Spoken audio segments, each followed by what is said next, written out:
Mulheres no Futebol. Quem são elas e como lidam com o esporte predominantemente masculino? E ainda, uma entrevista com o ex-lateral esquerdo Gilberto. Câmera aberta especial Copa das Confederações começa agora.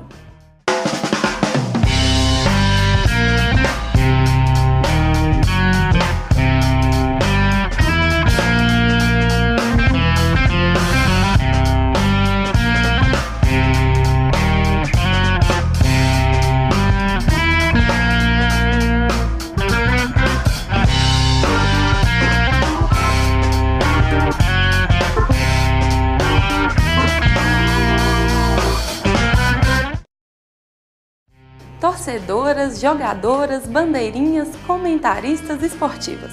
A paixão pelo futebol transcende os gêneros. No país que revelou o atacante Marta, eleita 5 vezes melhor jogadora do mundo pela FIFA, o preconceito e a falta de incentivo ao futebol feminino são superados pelas mulheres que sonham em seguir carreira no esporte. Carrega gol daqui, bate uma primeira bolinha dali. Vai começar o treino de futebol. Detalhe, somente mulheres. As meninas do Santa Cruz provam que a raça do esporte está no sangue. Comecei a treinar desde os 11, aí depois daí apaixonei. Aí venho treinando, eu vim de Barão de Cocais, já tem um mês que eu tô aqui. E lá eu jogava salão, eu treinei 4 anos no salão e agora atualmente estou um mês aqui no Santa Cruz. Isso é um sonho meu desde pequena, de jogar futebol. E eu tive que fazer alguns sacrifícios, que é largar minha mãe e meu pai, lá em Barão de Cocais, e venho aqui, estou morando com minha tia. Ao contrário do futebol masculino, que possui categorias como infantil, juvenil, júnior e amador, o futebol feminino não é profissionalizado. Aqui no Santa Cruz, 30 meninas de várias idades treinam juntas. A mais nova tem 13 anos e a mais velha 30. É o caso da zagueira Sara. Há 2 anos no Santa Cruz, a garota faz planos para o futuro. Hoje eu sou estudante de Educação Física. Estou quase me formando. Hoje eu não tenho mais tanta aquela expectativa e esperança de profissionalizar, até pelo fato da minha idade e por eu ter escolhido até outros caminhos. E eu acredito que isso pode gerar um futuro muito grande para mim dentro da educação física, né? E até mesmo dentro do esporte. Às vezes, se houver alguma oportunidade, eu acho que não é descartável. Não tem mulher nessa área, no futebol feminino de campo. É raro, foi difícil para mim o desafio, porque eu jogava e tive que sair para assumir o Santa Cruz. Aí tem os preconceitos, nós mulheres somos muito guerreiras pelo futebol feminino. A gente vê esse preconceito dentro da família, fora, que tem esses e outras coisas, o homossexualismo, essas coisas do tipo. Mas a gente vence isso, tenta passar para todas as outras atletas que estão iniciando o futebol feminino. O time de futebol feminino no Santa Cruz foi criado em 1973, muito antes do futebol feminino se tornar popular no Brasil. Naquela época, tudo era bem diferente. Não é como hoje, onde a própria CBF está investindo no futebol feminino, onde as autoridades municipais, estaduais, federais estão investindo no futebol feminino. Hoje, o futebol feminino está tomando um novo rumo. Depois que surgiu a Marta, diga-se de passagem, teve o seu início aqui no Santa Cruz, teve por aqui 3 anos. A primeira convocação dela para a seleção brasileira foi feita aqui no Santa Cruz. E nós tivemos o prazer de ter a Marta como atleta, 5 vezes eleita a melhor do mundo. Batom, unhas feitas e muita confiança. Foi com apenas 14 anos que a ex-bandeirinha Ana Paula ingressou no mundo do futebol. No início, ela sabia pouco sobre o assunto. A minha paixão pelo futebol foi bem curiosa, assim, diferente. Eu não sou diferente de todas as mulheres. Eu não era muito fã de futebol. Eu comecei com futebol porque meu pai era árbitro de futebol. E eu fiz toda pergunta famosa que todo mundo faz para um árbitro de futebol. Que quando assiste, né? Toda mulher quando assiste futebol pergunta assim, quem é o homem de preto? E aí ele me convidou para começar a acompanhá-lo. E foi com 12, 13 anos eu comecei a frequentar o campo de jogo, acompanhando meu pai. E aí ele falou assim, você quer ser mesária? E eu falei, o que é isso? Ele falou assim, aquela pessoa que trabalha no amador, que anota, que preenche as súmulas. Eu falei, eu aceito. E foi aí a minha história com o futebol. Eu comecei como anotadora, depois fui fazer o curso de arbitragem, aí eu já tinha 14 anos. Me apaixonei e nunca mais saí do campo de jogo. Ela conta que só começou a sentir um pouco do preconceito por ser mulher quando apitou um dos primeiros jogos da carreira. Um colega, quando me viu, eu estava até com meu irmão, e aí ele falou assim: nossa, eu realmente devo estar muito sem crédito junto à federação. Para eles me mandarem uma mulher para atuar comigo, e eu devo estar sem credibilidade nenhuma. E no final da partida, o delegado do jogo falou assim: olha, você tem que agradecê-la, porque foi o trabalho dela que salvou a sua arbitragem. E ali eu fui tomando a dimensão do que seria essa manifestação de preconceito. Hoje, como jornalista de esporte, Ana Paula explica que no mercado ainda faltam boas comentaristas de futebol. Nós percebemos que no meio do jornalismo esportivo nós temos repórter, apresentadora, mas não comentarista, que é muito diferente. É exatamente este o maior sonho da estudante Débora. Tendo como inspiração o pai, que foi jogador de futebol, a menina quer seguir carreira como comentarista. Meu sonho é ser comentarista de futebol. No mercado, eu só conheço a Mili Lacombe, né? A única mulher que eu vejo que é comentarista de futebol. E eu acho que falta mesmo espaço para as mulheres, faltam mulheres se profissionalizarem melhor. E que se ela tiver conhecimento, não vai ter jeito, ela vai conseguir entrar. Existe o preconceito, que eu acho que é social mesmo, aquela questão de, desde pequeno, a mulher, ela ganha uma boneca e o menino ganha a bola de futebol. Por que a mulher não pode ganhar a bola, entendeu? Hoje eu digo que eu sou uma mulher muito forte, porque tive que lidar com essas questões tão importantes e tão difíceis, né, da nossa sociedade, que são tão presentes. Porque as pessoas falam assim, não existe. Não, e existe sim. E estão mais próximas do que se imagina.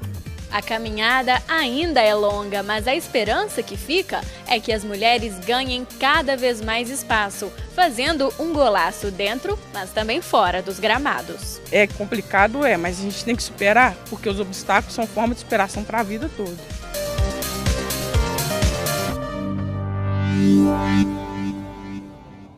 Revelado no time de juniores do América do Rio de Janeiro, Gilberto passou por vários clubes, como Flamengo, Cruzeiro, Vasco e Grêmio. Também atuou internacionalmente e foi convocado para a seleção brasileira, integrando o elenco campeão da Copa das Confederações em 2005 e da Copa América em 2007. O jogador, que se aposentou no final do ano passado, falou de carreira, futuros planos e muito mais na entrevista de Gabriel Ortiz. Ele nasceu no Rio de Janeiro, foi ídolo na Alemanha e hoje mora e trabalha em Belo Horizonte. Na entrevista especial de hoje eu converso com Gilberto da Silva Melo, ex-jogador da seleção brasileira.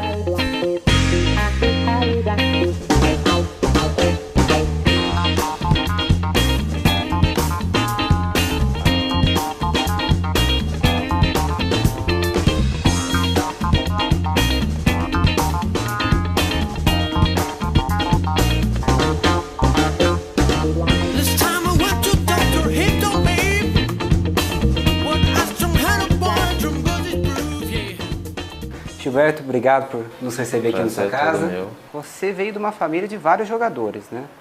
Como é que era? Sempre pelado no fim de semana? Lá em casa é uma escadinha, né? Uma diferença de 3 anos praticamente, né? De irmão para irmão.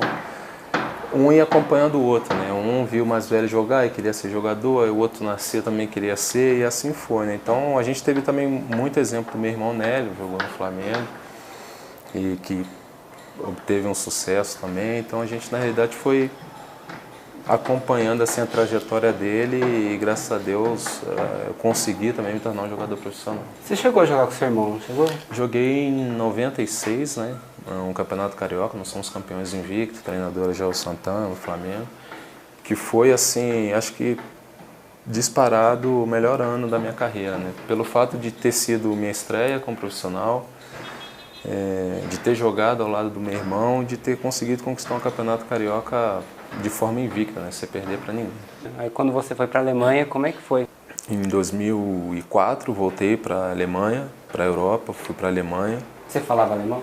Não sabia nada, cara. Eu Eu fui até com um certo receio, assim, né? Eu fui com medo porque, até pela história da Alemanha, né? A questão do racismo, do nazismo com Hitler. E eu ficava imaginando, falei assim, nossa, cara, pô, o negão, o que o negão vai fazer na Alemanha? Pessoal louro, olho verde, como é que vai ser e tal. E eu achava que ia ter uma rejeição muito grande. E por incrível que pareça, a recepção que eu tive na Alemanha foi, assim, maravilhosa. Foram 4 anos na Alemanha, né? Foram 3 anos e meio, cara. 3 anos e meio. Vocês se consideram um ídolo do Hertha Berlim? Ah, cara, dizer que eu fui ídolo, mas eu acho que... eu acho que eu não fui, não, mas eu acho que eu cumpri meu papel, assim, sabe? Eu acho que eu joguei foram 110 jogos vestindo a camisa do Hertha. Se eu não me engano, eu fiz uns 15 gols. Acho que para mim a função foi legal. A gente não conseguiu chegar a conquistar título porque o time jogava justamente por 5º, 4º lugar, né? E isso também me incomodou muito, né? Porque a gente, enquanto brasileiro, a gente sabe da dificuldade que é no país de você ser o 2º, o 3º, você sempre tem que ser o primeiro em qualquer profissão, você tem que ser o melhor em tudo. Você já tinha jogado no Cruzeiro, como é que é a sua relação com a torcida do Cruzeiro, com o Belo Horizonte? As pessoas me perguntam, né, Gilberto, qual o clube que você mais se identificou? Eu tive 2 anos em Porto Alegre, vestindo a camisa do Grêmio, que foi espetacular também. Mas não conquistei título, mas com a torcida foi momentos mágicos. Mas eu acho que a minha maior identificação é com a torcida do Cruzeiro, né? São 3, 4 anos jogando bem, conquistando título e retribuindo o carinho do torcedor. Eu acho que bem adaptado à cidade também, então acho que não poderia ser diferente nessa identificação com o Cruzeiro.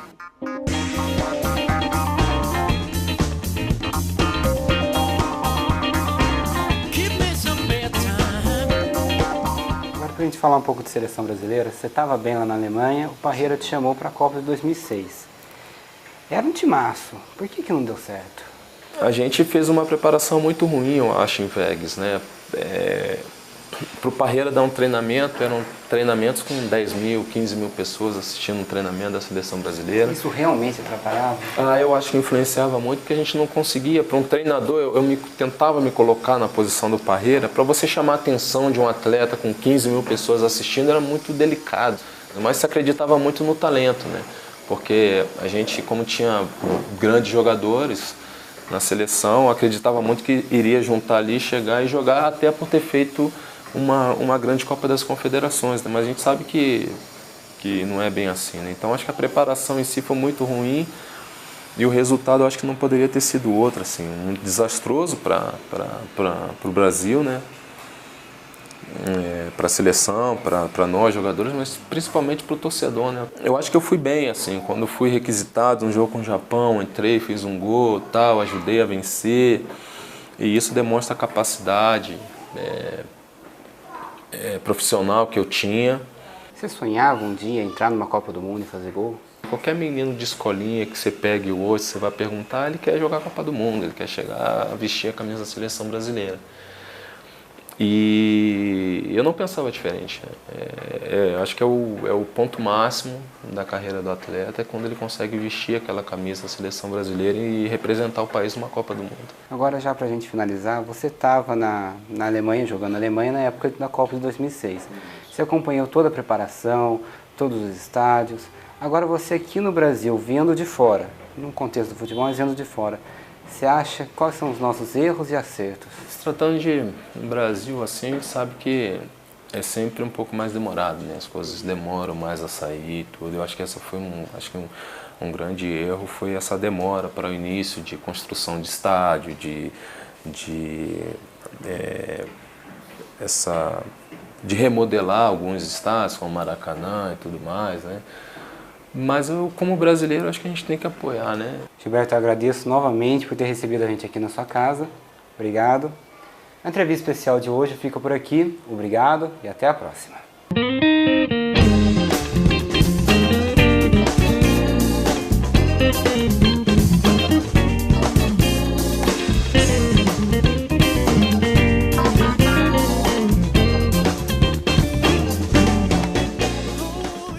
O Câmera Aberta fica por aqui. Acompanhe a nossa programação pelas redes sociais. Eu espero você na semana que vem. Tchau!